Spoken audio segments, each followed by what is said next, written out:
Hi friends, Manali trip day 1లో మేము ఏమేమి చూసామని ఈ వీడియోలో అయితే చెప్తాను. ఢిల్లీ రెడ్ ఫోర్ట్ విజిట్ తర్వాత ఈవినింగ్ 6:30కి మా బస్ అయితే మనాలికి స్టార్ట్ అయింది. సెమీ స్లీపర్ బస్ అయితే 6:30కి మేము స్టార్ట్ అయితే 9:30 అయింది. ఆల్మోస్ట్ 3 అవర్స్ పట్టింది ఢిల్లీలో సిటీ నుంచి బయటికి వెళ్ళడానికి. అంత ట్రాఫిక్ అయితే ఉన్నింది. ఇంకా నైట్ 11 o'clock ఆ టైంలో ఒక హోటల్ దగ్గర అయితే స్టాప్ చేశారు, ఒక రెస్టారెంట్. అక్కడైతే డిన్నర్ చేసాము. మార్నింగ్ 7:30 ఆ టైంకి మనాలి అయితే రీచ్ అయిపోయినాము. ఎర్లీ మార్నింగ్ లేవగానే బస్సులో 5:30, 6:30 ఆ టైంలో అయితే ఈ వ్యూ అయితే కనిపించింది. మంచు కొండలు, సూపర్ ఉంది వ్యూ అయితే. ఫుల్ ఫాగ్ అయితే ఉన్నింది ఆ టైంలో. మాకు బస్సు దిగంగానే ఫ్రిడ్జ్లో ఉన్నట్టయితే అనిపించింది. చాలా కూల్గా ఉన్నింది క్లైమేట్. ఇంకా నెక్స్ట్ మనం టూరిస్ట్ ప్యాకేజ్ బుక్ చేసుకున్నాం కదా, వాళ్ళు కార్ అయితే పంపించారు. కార్లో హోటల్ దగ్గర అయితే డ్రాప్ చేశారు. మేమైతే ఇక్కడ రూమ్ తీసుకొని ఫ్రెష్ అప్ అయిపోయి తర్వాత హోటల్లో బ్రేక్ఫాస్ట్ చేసేసి ఇంకా మణికరణ్కి అయితే స్టార్ట్ అయిపోయినాము. మళ్ళీ వాళ్ళే కార్ పంపించారు పిక్ చేసుకోవడానికి. మణికరణ్ వెళ్ళే రూట్లో మనకి పారాగ్లైడింగ్ ఇంకా రివర్ రాఫ్టింగ్ అయితే వస్తాయి. మేమైతే పారాగ్లైడింగ్ చేసాము. చాలా బాగుంది ఎక్స్పీరియన్స్ అయితే. ఇంకా రివర్ రాఫ్టింగ్ అయితే చేయలేదు, ఎందుకంటే వాటర్ ఫ్లో చాలా తక్కువ ఉన్నాయి, అందుకోసం రివర్ రాఫ్టింగ్ అయితే చేయలేదండి. పారాగ్లైడింగ్ వచ్చేసి ఎంత కాస్ట్ పడింది ఏంటి అని నేను అప్కమింగ్ వీడియోస్లో అయితే షేర్ చేస్తాను.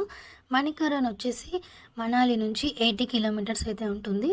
2.5 hours అయితే జర్నీ టైం పడుతుంది. మణికరణ్ వెళ్ళే రూట్లోనే మనకి కసోల్ కూడా వస్తుంది. ఇన్ కేస్ మీరు వెళ్ళాలనుకుంటే కసోల్లో నేచర్ పార్క్ అయితే చాలా బాగుంటుంది. మేము టైం లేక వెళ్ళలేదు, మీరైతే వెళ్ళడానికి ట్రై చేయండి. కసోల్లో క్యాంపింగ్స్ అలాంటివి అయితే జరుగుతుంటాయండి. ఇది వచ్చేసి మణికరణ్లో న్యాచురల్ హాట్ వాటర్ పూల్ అనమాట. ఇక్కడ న్యాచురల్గా భూమిలో నుంచి హాట్ వాటర్ అయితే వస్తాయంట.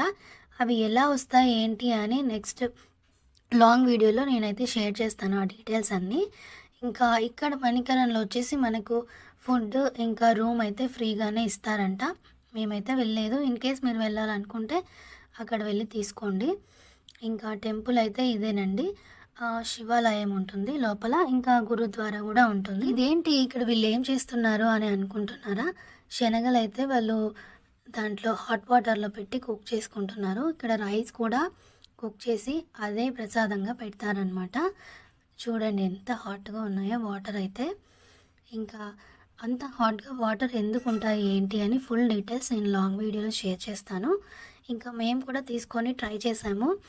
కుక్ అయినాయి కానీ 70% అయితే కుక్ అయినాయి. మరి మనం కుక్కర్లో పెట్టుకునే అంతలాగా ఉండవు, జస్ట్ తినొచ్చు అనమాట. ఇంతే. ఇంక ఈ video please like, share and subscribe. Bye bye.